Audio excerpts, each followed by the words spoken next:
অসভ্য অগণতান্ত্রিক শেখ হাসিনার দালালকে জিজ্ঞেস করতে চাই, তুমি যে লিফলেট বিতরণ করছো এই সরকারের পতন চেয়ে এবং তোমার মা শেখ হাসিনাকে বাংলাদেশে আনার জন্য, তুমি এই বাংলাদেশে বসবাসের অধিকার রাখো কিনা? জুলাই অভ্যুত্থানে যেই মানুষগুলোকে তোমার মা ডাইরেক্ট সরাসরি হত্যা করেছে, সেই মাকে তুমি বাংলাদেশে ফেরত আনতে চাও কি কারণে? কোন জায়গা থেকে তুমি আনতে চাও? তুমি কার সন্তান যে বাংলাদেশের সমগ্র নাগরিকদের বিরুদ্ধাচরণ করে তুমি লিফলেট বিতরণ করার দুঃসাহস পেলে কোত্থেকে? আমি মনে করি এই সরকারের শুধু তাকে গ্রেপ্তারের মধ্য দিয়ে সীমাবদ্ধ নয়, তাকে গ্রেপ্তার করুন, যেখানে যেটা ঢুকানোর দরকার সেটা ঢুকান। জনগণ এই ধরনের মানুষদেরকে পেলে জনগণ আপনাদের কাছে এদেরকে দ্রুত আপনারা আইনের মাধ্যমে তাদের শাস্তি নিশ্চিত করুন। আমি আজকে বৈষম্য বিরোধীদের কাছে জবাব চাচ্ছি। এই যে ছোট, এই যে বাচ্চা ছেলে পেলে, তোমরা শোনো, আমরা চুপ্পুর পদত্যাগের দাবিতে যখন গণ অধিকার পরিষদে ছিলাম, আমরা বিক্ষোভ করেছিলাম, চুপ্পুর বাসভবন ঘেরাও করেছিলাম। এই যে সার্জিস, তুমি, এই যে হাসনাত, এই যে হান্নান মাসুদ, তোমরা গিয়ে চুপ্পুর বাসভবনের সামনে আমরা যে বিদ্রোহ করেছিলাম, বিক্ষোভ করেছিলাম, ঘেরাও করেছিলাম, তোমরা গিয়ে ওই প্রোগ্রাম নষ্ট করেছো। এই ছেলে, এই গাজব ছেলে, কত টাকা খেয়ে চুপ্পুর কাছ থেকে তোমরা ওই প্রোগ্রাম নষ্ট করেছিলে। পুলিশ থেকে শুরু করে সব জায়গাতে সমস্যা, সবকিছু যদি বাদ দেন, সব বাদ। আচ্ছা, যেই হত্যাগুলো হইল এটার ব্যাপারে মিনিমাম একটা ইতে যাওয়া দরকার ছিল, জানবেন। এখন এই যে ছাত্ররা মনে করছেন যে আপনারা টাকা পয়সা করে তারপরে বিশাল আকারে একটা মানে এই ফান্ড তৈরি করে তারপরে রাজনৈতিক দল গঠন করে নতুন দল, এই মাসে সম্ভবত আপনাদের নতুন দল আসবে। আপনার দলে মানুষ আসবে কেন আমাকে বলেন?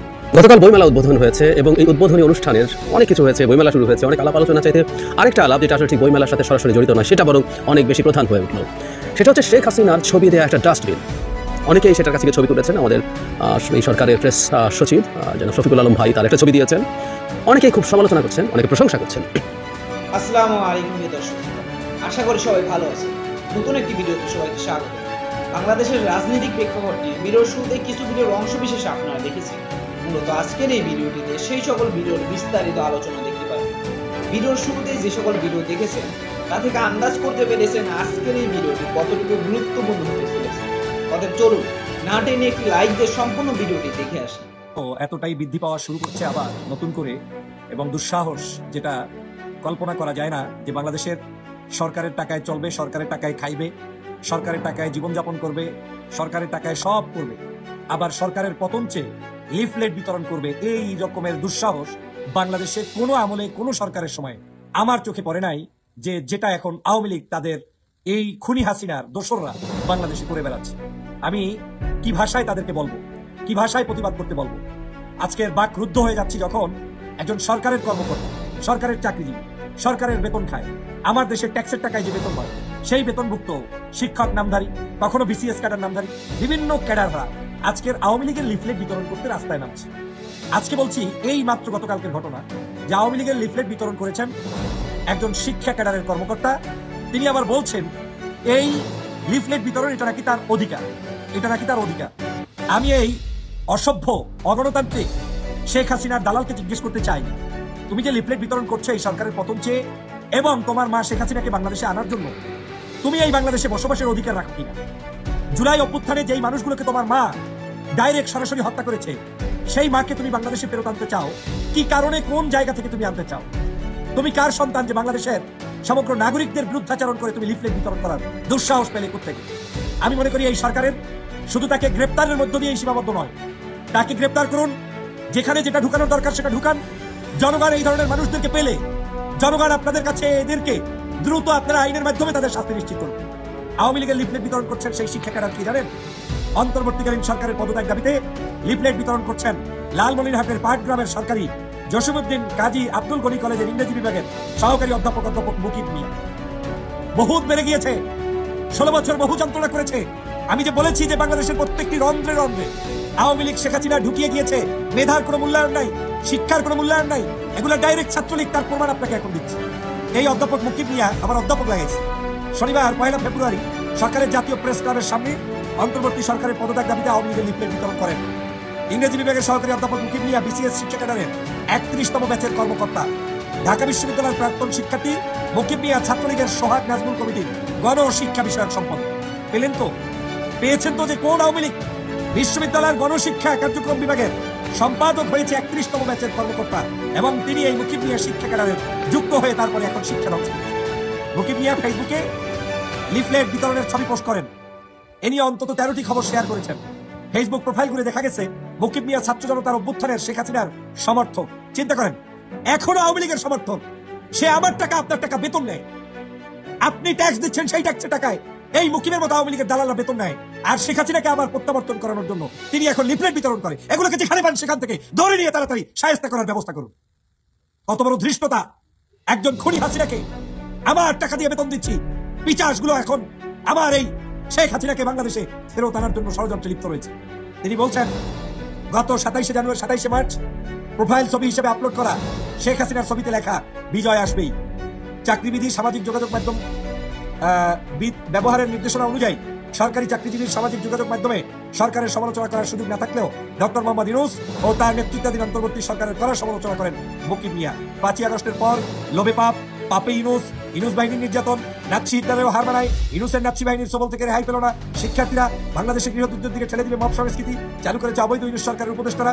জাতিকে প্রস্তুত হতে হবে, অরাজকতা রুখতে হবে, বিয়ে করতে প্রেম করতেও ট্যাক্স দিতে হবে ইউনূসকে, কারণে সে সুদী কারবারি ইউনূস, খেলা সামলা জঙ্গি ইউনূসের দিন শেষ ইত্যাদি লেখে লেখে ফেসবুকে পোস্ট করেছেন এই মুকিব। এই যতগুলো কথা বললাম এই সবগুলো শব্দ চয়ন করে এই মুকিব এখনো ফেসবুকে পোস্ট করে যাচ্ছে। এরপরেও আমরা চুপ করে বসে আছি। প্রিয় বন্ধুরা আমার, এসব লেখাকে 2018 সালের সরকারি কর্মচারী শৃঙ্খলা ও আপিল বিধিমালার 3 ধারা অনুযায়ী আচরণ লঙ্ঘনের উল্লেখ করে গত 20 জানুয়ারি শিক্ষা মন্ত্রণালয়ের মাধ্যমিক উচ্চশিক্ষা বিভাগ মুকিব মিয়াকে বিরুদ্ধে বিভাগীয় মামলা করেছে। কেন তাকে চাকরি থেকে বরখাস্ত করা হবে না তা 10 দিনের মধ্যে জানতে নোটিশ দিয়েছে। আত্মপক্ষ সমর্থনে তিনি ব্যক্তিগত শুনানিতে ইচ্ছুক কিনা তাও জানতে চাওয়া হয়েছে। আওয়ামী লীগ সরকারের সময় টানা 10 বছর শিক্ষা মন্ত্রণালয়ের পরিদর্শন ও নিরীক্ষা অধিদপ্তরে ছিলেন মুকিব। তার সহকর্মীরা জানান সে সময় নিয়মিত আওয়ামী লীগের কর্মসূচিতে অংশ নিতেন তিনি। সরকারি কর্মচারী আচরণ বিধিমালা 1979 এর 25(1) ধারায় বলা হয়েছে সরকারি কর্মচারী কোন রাজনৈতিক দলের কোন অঙ্গ সংগঠনের সদস্য হতে অথবা অন্য যে কোনো ভাবে যুক্ত হতে পারবে না, অথবা বাংলাদেশ বা বিদেশে কোনো রাজনৈতিক কর্মকাণ্ডে অংশগ্রহণ করতে বা কোনো প্রকার সহায়তা করতে পারবে না। এই ধারা লঙ্ঘনের শাস্তি চাকরিচ্যুতি। কিন্তু আওয়ামী লীগের পতনের পর দলটির কর্মসূচিতে অংশ নিচ্ছেন মুকিব। এই কর্মকর্তাকে গত 6 অক্টোবর নিরীক্ষা অধিদপ্তর থেকে হবিগঞ্জ সরকারি মহিলা কলেজে বদলি করা হয়। সেখানে তিনি কাজে যোগ দিয়ে একদিন চাকরি করেন বলে জানিয়েছেন অধ্যক্ষ মোহাম্মদ হারুন মিয়া। পরে 21 অক্টোবর তাকে লালমনিরহাটে পাটগ্রামে বদলি করা হয়। জসিমউদ্দিন কাজী আব্দুল গনি কলেজের অধ্যক্ষ মোহাম্মদ হারুন রহমান বলেন মুকিব মিয়া গত 3.5 মাসে একবারও আসেননি। তিনি অনলাইনে যোগদানের আবেদন করেছিলেন, তা গ্রহণ করা হয়, কিন্তু তিনি যোগদানের হার্ড কপি জমা দেননি। সম্প্রতি তিনি 3 মাসের অসুস্থতার ছুটিতে আবেদন করেছেন, কিন্তু সঙ্গে চিকিৎসকের সুপারিশ ব্যবস্থাপত্র, অসুস্থতার প্রমাণপত্র কিছুই দেননি। এরপরেও যোগাযোগ নেই। লিফলেট বিতরণ করে চাকরিবিধি লঙ্ঘন করেননি জানিয়ে মুকিব মিয়া বলেন ডক্টর ইউনূস সংবিধান লঙ্ঘন করেছেন, এর প্রতিবাদ করেছি। আওয়ামী লীগও প্রতিবাদ করছে, তাই আওয়ামী লীগের লিফলেট আমার নেতৃত্বে বিতরণ করেছি। এতে চাকরিবিধি লঙ্ঘন হয়নি। আওয়ামী লীগ স্বাধীনতার নেতৃত্ব দিয়েছে, এ দলের লিফলেট বিতরণ করা আমার অধিকার। চাকরিতে যোগ না দেওয়ার বিষয়টি মুকিব মিয়া জানান ছুটির আবেদন করেছে।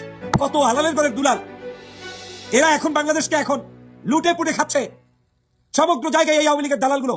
এখন তিনি মনে করছেন মানে চাকরিতেও মনে হয় যেন আমাদেরকে চেপে ধরে তাকে রাখতে হবে। বদলি করছেন উনি জয়েন করছে না, এক জায়গায় গিয়েছে জয়েন করে নাই, আরেক জায়গায় গিয়েছে ছুটির আবেদন করে বসে আছে, আরেক জায়গায় বলছে অসুস্থ। আর এই অসুস্থ লোক নাকি এখন প্রেস ক্লাবের সামনে লিফলেট বিতরণ করে আর বলে আওয়ামী লীগ দেশের স্বাধীনতা করছে, তাই তার সামনে তার লিফলেট বিতরণ করা তার ইমেন দায়িত্ব হয়ে গেছে, তার বেসিক দায়িত্ব হয়ে গেছে। এই ধান্দাবাজগুলো প্রত্যেকটি জায়গায়, প্রত্যেকটি অফিসে আদালতে এই আওয়ামী লীগের দালালরা বসে আছে। ওদেরকে যদি আপনারা দমন করতে না পারেন তাহলে স্বাধীনতা আমাদের এই যে বাংলাদেশের যে বিপ্লব হয়েছে 24-এ সেটা ভেস্তে যাবে। আমি আজকে বৈষম্য বিরোধীদের কাছে জবাব চাচ্ছি।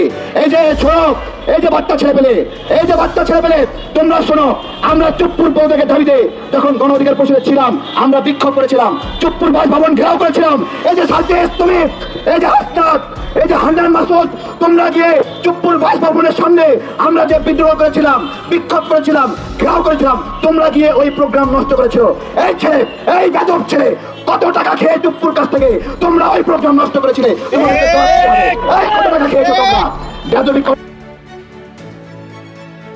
এই সার্জিস, তুমি বেগম জিয়ার প্রতি এত মায়া, আজীবন বঙ্গবন্ধুকে আব্বা ডাইকা, শেখ হাসিনাকে আম্মা ডাইকা তুমি আজকে শেখ হাসিনাকে বের করেছো। এই নাসির বাম সংগঠন থেকে এসেছে, বাম সংগঠন থেকে এসে বেদবি করে। বাম মানে বেদব, বামরা বাংলাদেশের সার্বভৌমত্বের সঙ্গে বেদবি করে, বামরা ইসলামের সঙ্গে বেদবি করে, বামরা বাংলাদেশি জাতীয়তাবাদের সঙ্গে বেদবি করে। এই বৈষম্য বিরোধী এই নাগরিক কমিটিতে এই বামরা ঢুইকা আজকে আমাদের গণঅভ্যুত্থানের যে স্পিরিট, সেই স্পিরিট ভুলণ্ডিত করে বেদবি করে যে বেগম জিয়াকে তারা মুক্ত করেছে। তোমরা তো হাসিনার সঙ্গে আপোষ করে প্রোগ্রাম বন্ধ করেছিল। বেগম জিয়ার সৈনিকরা, তারেক রহমানের সৈনিকরা, সৈনিকরা, শিবিরের সৈনিকরা, গণ অধিকারের সৈনিকরা, ইসলামের আন্দোলনের খেলাফতের সৈনিকরা, তারা সবাই মিলে বিদ্রোহ করেছে যে তোমাদের শেখ হাসিনার সঙ্গে আপোষ আমরা মানি না, প্রোগ্রাম চলবে। এইটাই ছিল জুলাই স্পিরিট। আজকে আমাদেরকে জুলাই স্পিরিট দেখাচ্ছে। আজকে ক্ষমতার অংশীদার এই বৈষম্য বিরোধী এবং নাগরিক কমিটিরা তোমাদের কাছে জবাব চাই। তোমাদের হাতে নিয়ন্ত্রণ, এই আসিফ তোমার হাতে নিয়ন্ত্রণ, এই নাহিদ তোমার হাতে নিয়ন্ত্রণ। তোমার আমি আর কম্বল বিতরণের দায়িত্ব দিই নাই, তোমার দায়িত্ব দিয়েছিলাম এই খুনিদের বিচার করার জন্য। এই তুমি কম্বল কেন বিতরণ করো? নেতা হবা, এই নেতা হবা, নেতা হওয়ার সাথ যাচ্ছে তাই না? এখন আবার শুনছি পদত্যাগ করবে। পদত্যাগ করবা কেন? এই 6 মাস 7 মাসে আখের গোছানো শেষ হয়ে গেছে, হয়ে গেছে। এখন এখন নির্বাচন করে আবার এমপি হবা তাই না? তাহলে দায়িত্ব গ্রহণ করলা কেন? আমরা গতকাল জিজ্ঞাসা করেছিলাম, এই প্রশ্নগুলো আমরা ছাড় দিব না।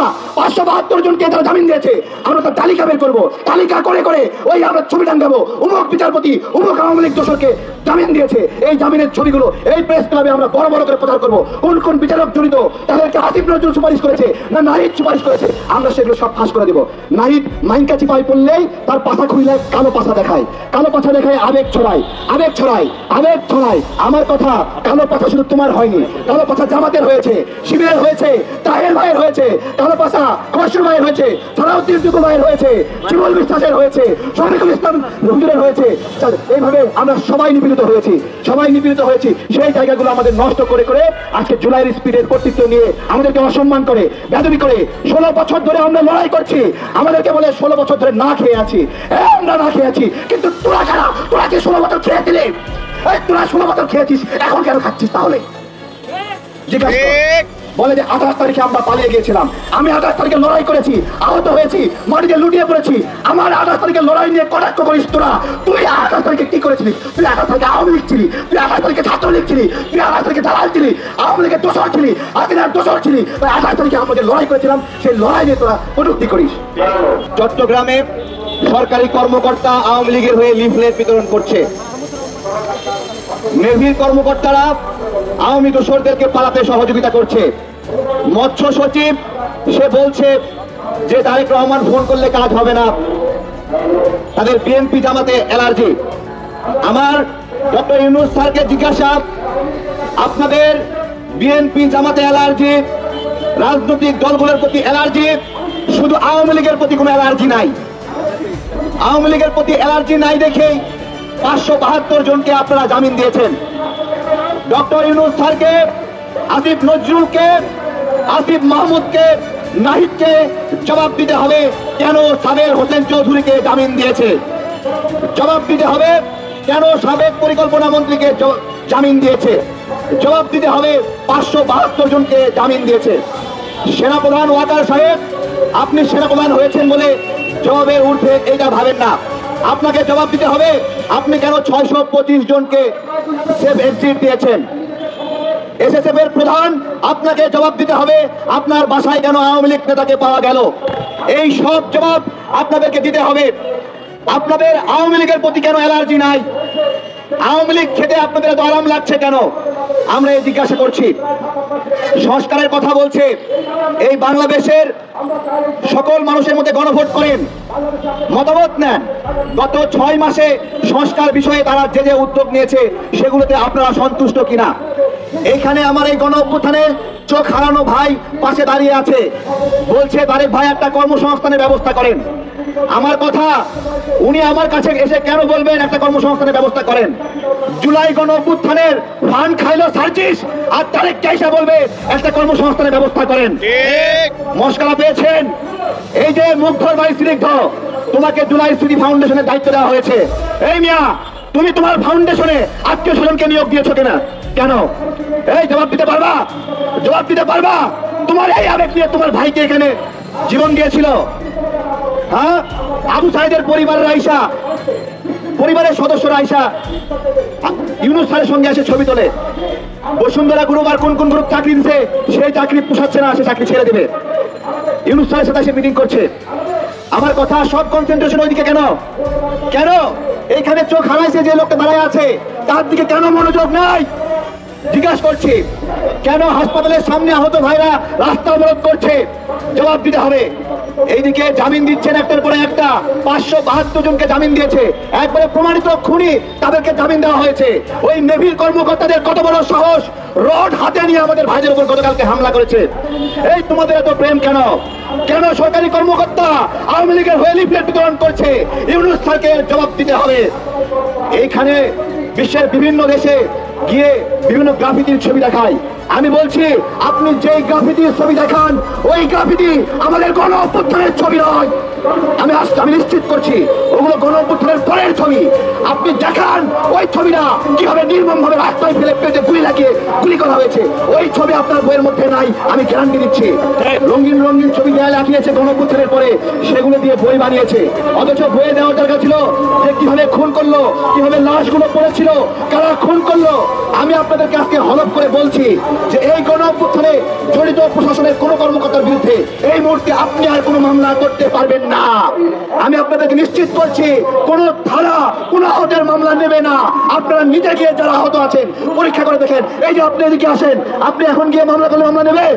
মামলা নেবে? বলেন, মামলা নেবে? মামলা নেবে না। তাহলে কি এমন হলো? আহতরা অভিযোগ করছে আমাদের কোনো মামলা নিচ্ছে না, মামলা নিচ্ছেন না, জামিনে ছেড়ে দিচ্ছেন, ক্ষমতায় থাকার জন্য দীর্ঘদিন আশা করছেন। কেন এই আশা করছেন? কেন? জবাব দিতে হবে। আমরা একটা জেনারেশন দীর্ঘ 17 বছর কোনো ভোট দিতে পারি নাই, আমরা কি সামনেও ভোট দিতে পারবো না? আমাদের ভোটকে কলঙ্কিত করা হচ্ছে, বলছে ভোট নাকি স্বৈরাচার বানায়। আরে না, সুষ্ঠু ভোট সবসময় স্বৈরাচার থেকে বাংলাদেশের নাগরিকদেরকে মুক্তি দিয়েছে। গতকাল বইমেলা উদ্বোধন হয়েছে এবং এই উদ্বোধনী অনুষ্ঠানের অনেক কিছু হয়েছে। বইমেলা শুরু হয়েছে, অনেক আলাপ আলোচনা চাইতে আরেকটা আলাপ, যেটা আসলে ঠিক বইমেলার সাথে সরাসরি জড়িত নয়, সেটা বরং অনেক বেশি প্রধান হয়ে উঠল। সেটা হচ্ছে শেখ হাসিনার ছবি দেওয়া একটা ডাস্টবিন। অনেকেই সেটার কাছে ছবি তুলেছেন। আমাদের এই সরকারের প্রেস সচিব জনাব শফিকুল আলম ভাই তার একটা ছবি দিয়েছেন। অনেকেই খুব সমালোচনা করছেন, অনেকে প্রশংসা করছেন, কেউ কেউ সরাসরি এটা নিন্দা জানাচ্ছেন। আমি ব্যক্তিগতভাবেও দেখেছি কেউ কেউ এটাকে পছন্দ করছেন না, আবার কেউ কেউ আকার ইঙ্গিতে লিখছেন সম্ভবত। যেমন আমি একজন খুবই বিখ্যাত এবং শ্রদ্ধেয় মানুষ জনাব আনু মোহাম্মদের একটা স্ট্যাটাস একটু পড়তে চাই। তিনি বলছেন, খুব বাজে, রুচিহীন এবং দায়িত্বহীন সংস্কৃতির পরিচয় দিয়ে শুরু হলো বাংলা একাডেমির বইমেলা, নিন্দা জানাই। উনি কাকে ইন্ডিকেট করেছেন নিশ্চিত নয়, তারপরও আমি ধারণা করি বা এটা বিশ্বাস করার যৌক্তিক কারণ আছে, এটাকেই তিনি ইন্ডিকেট করেছেন এবং এর নিচে মন্তব্যে অনেকে তার সাথে সহমত জানাচ্ছেন, কেউ কেউ প্রতিবাদও করছেন। মানে শেখ হাসিনার ছবি সম্পর্কে, সেই কুখ্যাত ছবি, যে ছবিটি ইনফ্যাক্ট মুছে দেওয়া হয়েছিল, পরে আবার সেটাকে আঁকানো হয়, যেখানে তাকে তার ছবির ওপরে মানুষের ক্ষোভ প্রকাশ করতে করতে জুতা থেকে শুরু করে রং মেরে একটা বিভৎস রূপ দাঁড়ায়, সেই ছবিটা দেওয়া এই ডাস্টবিন। মানে আমরা খুব অবাক হই যে আমরা একটা গণতান্ত্রিক সমাজ চাই, কিন্তু আমরা পৃথিবীতে গণতান্ত্রিক দেশগুলো কীভাবে অপারেট করে, গণতান্ত্রিক দেশগুলোতে কী হয়, সেই জিনিসগুলো খুব ঠিকঠাক মতো জানি না। আমি একটু সরিয়ে রাখি, আমি আসবো এই জায়গায় বা অন্যান্য কোথায় কী হয়। যেমন ধরি, আমাদের দেশে দীর্ঘকাল অন্তত একটা চর্চা তো আছে, কুশপুত্তলিকা পোড়ানো, একটা মানুষের একটা মূর্তি বানিয়ে তার মধ্যে একটা ফেস বসিয়ে দেওয়া, সেই মানুষটা তারপর সেটা জ্বালিয়ে দেওয়া। আমরা বহু সময় করেছি, তো আমরা কি বলবো যে ওই মানুষটাকে আমরা ধরে জ্বালিয়ে দিতে চাইছি? বলি না, এটা একটা প্রতিবাদের ভাষা, গ্লোবালি অ্যাকসেপ্টেড। আমরা গণতন্ত্রের কথা বলছি, ফর গডস সেক। শেখ হাসিনা হতে হবে না। শেখ হাসিনার মতো পিশাচ দানব, মানে একটা পিশাচ দানবের ছবি দিয়ে আমরা একটা ডাস্টবিন বানাচ্ছি, সেখানে ময়লা ফেলছি, সেটাকে যদি আমরা বাজে সংস্কৃতি মনে করি, তাহলে আমাদের গণতন্ত্র বুঝতে বাকি আছে। আমি আবার বলছি, সরিয়ে রাখি, শেখ হাসিনা না, একটা স্বাভাবিক সরকার, তার বিরুদ্ধে যদি কারো কোনো কারণে ক্ষোভ তৈরি হয়, কোনো একটা গোষ্ঠীর হয়, এটা হয় একটা গণতান্ত্রিক সমাজে, একটা সরকার সবাইকে খুশি করতে পারবে না, কোনো সিদ্ধান্ত তার বিপক্ষে যাবে। যেমন আমরা ধরি, আমি আসবো হয়তো আলাদাও কথা বলবো, তুমি কলেজের স্টুডেন্টরা যা করছে সরকার তো কোনোভাবেই আসলে এটাকে বিশ্ববিদ্যালয় ঘোষণা করতে পারে না। সেটা জেনুইন ভালো সরকারও পারে না, কিন্তু তাতে তো তুমি কলেজের স্টুডেন্টদের ক্ষোভ হবে, তারা চাইলে এরকম ক্ষোভ প্রকাশ তো করার পথ বের করে নিতেই পারে, তাদের স্বার্থ যেহেতু ফুলফিল হয় নাই। বহু বহু বহু ঘটনা ঘটে। আমি খুব রিসেন্ট একটা ঘটনার কথা মুহূর্তেই মনে পড়লো, ট্রাম্পের মতো লোক, যে যথেষ্ট গণতান্ত্রিক হিসাবে যার বদনাম আছে, সেই ট্রাম্প ক্ষমতায় থাকাকালীন সময় দ্য এম্পায়ার হ্যাজ নো বলস এরকম একটা নাম দিয়ে ট্রাম্পের অত্যন্ত বডি শেমিং করা একটা স্ট্যাচু আমেরিকার বিভিন্ন শহরে রাখা হয়েছিল, প্রকাশ্য রাস্তায় মানুষ গিয়ে ওটার সাথে ছবি তুলেছে, ফান করেছে। খুবই বাজে রুচি হয়ে গেল, খুবই প্রবলেম হয়ে গেল। তো আসলে সেটা না সারা পৃথিবীতে ডেমোক্রেসিতে আপনার খুব প্রকাশের সুযোগ, এবং সেটা বহু সময়ই মনে কারো কাছে মনে হতে পারে যে এটা ঠিক হয়নি, কিন্তু এটা অ্যাকসেপ্ট করার মানসিকতা থাকা। আবারও বলছি, একটা সরকার যদি খুবই ভালোভাবেও দেশ চালায়, কোনো গোষ্ঠী কোনো গ্রুপ যদি মনে করেন যে তার ভালো লাগছে না, তার বিরুদ্ধে গেছে সরকার, তিনি সন্তুষ্ট নন, তিনি তার এই ধরনের প্রতিবাদ চালাতে পারেন। একটা ডাস্টবিন কেন, আরও এমন কোনো জায়গায় তার ছবি রাখা যেতে পারে যেটা কোনো রকম মানে আরও কারো কাছে মনে হতে পারে আরও বেশি ভয়ঙ্কর। সো শেখ হাসিনার এই ডাস্টবিন সম্পর্কে অনেকে আবার এটাও বলছেন এটা একটা লিটমাস টেস্ট হয়ে দাঁড়িয়েছে যে কারা আদতে ভেতরে কোনো না কোনোভাবে শেখ হাসিনাকে সমর্থন করেন বা কোথাও একটা জায়গা তাদের আছে, এখন এই বাহানায়ও সেটা বেরিয়ে আসছে, কেউ কেউ সেটা মনে করে থাকতে পারেন। আমার মনে হয় এটা একটা টেস্টের মতো হতেও পারে। কিন্তু যেটা আমাদের আসলে মনে রাখা দরকার, আমরা শেখ হাসিনার বাংলাদেশে বসবাস করছি না। ভবিষ্যতের কোনো সরকারও, ভালো সরকার, নির্বাচিত সরকার, সেই সরকারও যদি কোনো কিছু করে, মানুষ যদি ক্ষুব্ধ হয়, এরকম একটা ডাস্টবিন বানিয়ে ময়লা ফেলতে পারবে। সে তার জন্য শেখ হাসিনার মতো, রিপিট, দানব বা পিশাচ হতে পারে না। শেখ হাসিনার মতো দানব বা পিশাচ এই ভূমির ইতিহাসে নাই, বহু বহু জায়গায় নাই। তার একটা ছবি ডাস্টবিনে দিলে সেটাকে অরুচিকর মনে করছি আমরা, সেটাকে আমাদের কাছে খারাপ লাগছে মনে করছি। যে মানুষটা আমাদের হাতে থাকলে, বিচার করলে অনেকেই বলেন শত শতবার ফাঁসি তার হওয়া উচিত। ইয়াস, যে ম্যাসাকার তিনি শেষে করে গেছেন, সারা 15 বছর ধরে করেছেন, তার জন্য একটা ডাস্টবিন বানানো খুবই কম বিষয়। এই ডাস্টবিন আমরা আসলে ভবিষ্যতে ক্ষমতাসীন কোনো সরকার বা বাইরের কোনো সরকার যারা কোনো না কোনো কিছু করবেন যেটা আমাদের পছন্দ হবে না, শেখ হাসিনার মতো দানব হতে হবে না, একটা ভালো সরকারেরও বিরুদ্ধে সংক্ষুব্ধ গোষ্ঠী এই কাজগুলো করতে পারবে, কুশপুত্তলিকা পড়াতে পারবে। তখন তো আমরা আওয়াজ করি নাই, অনেকেই পড়িয়েছেন যার বিরুদ্ধে ক্ষুব্ধ আছেন, বাংলাদেশের ইতিহাসের এটা পরতে আছে। এগুলোকে সিম্বলিকলি নেওয়া শিখতে হবে। কারো যদি অসততা না থাকে, কারো যদি শেখ হাসিনার প্রতি প্রেমও না থাকে, তারপরে যদি প্রতিবাদ করে থাকেন, তারকে বলবো, এটা আমাকেও আমি বলবো যে এই জিনিসগুলো মেনে নেওয়া শিখতে হবে। এটাই গণতন্ত্র এই জিনিসগুলো হয়। গণতন্ত্র পারফেক্ট কোনো সিস্টেম না, কিন্তু গণতন্ত্রের বেসিক কথাটা হচ্ছে গণতন্ত্রে ক্ষোভ প্রকাশের সুযোগ থাকে, মত প্রকাশের সুযোগ থাকে, এবং কখনো কখনো কোনো ক্ষোভ প্রকাশ বা মত প্রকাশকে কারো কাছে বাড়াবাড়ি মনে হতে পারে, কারো কাছে মনে হতে পারে এটা অতিরিক্ত হয়ে গেল, এটা সীমা লঙ্ঘন করলো। তারপরও আসলে সেই জিনিসগুলো মেনে নেওয়ার চর্চা থাকতে হবে। এটাই হচ্ছে গণতন্ত্র। আমরা মনে হয় ওই দিকে যেতে হবে। আমি আমেরিকার উদাহরণ দিয়েছি, আমরা কাল আমেরিকা হয়ে যাবো তা না, কিন্তু আমাদের ওই পথে হাঁটা শুরু করতে হবে। যেখানে আমি আশা করি সম্পূর্ণ ভিডিওটি দেখেছেন এবং বাংলাদেশের এই রাজনৈতিক প্রেক্ষাপট নিয়ে আপনার কি মতামত অবশ্যই কমেন্ট বক্সে জানিয়ে যাবেন। ভিডিওটি ভালো লেগে থাকলে শেয়ার করতে ভুলবেন না। আমাদের এই চ্যানেলে নতুন হয়ে থাকলে চ্যানেলটি সাবস্ক্রাইব করে চ্যানেলের পাশে থাকবেন। আর যারা ইতিমধ্যে চ্যানেলটি সাবস্ক্রাইব করেছেন তাদেরকে অসংখ্য ধন্যবাদ। দেখা হবে নতুন কোনো ভিডিও নিয়ে, ততক্ষণ সবাই সুস্থ থাকবেন। আল্লাহ হাফেজ।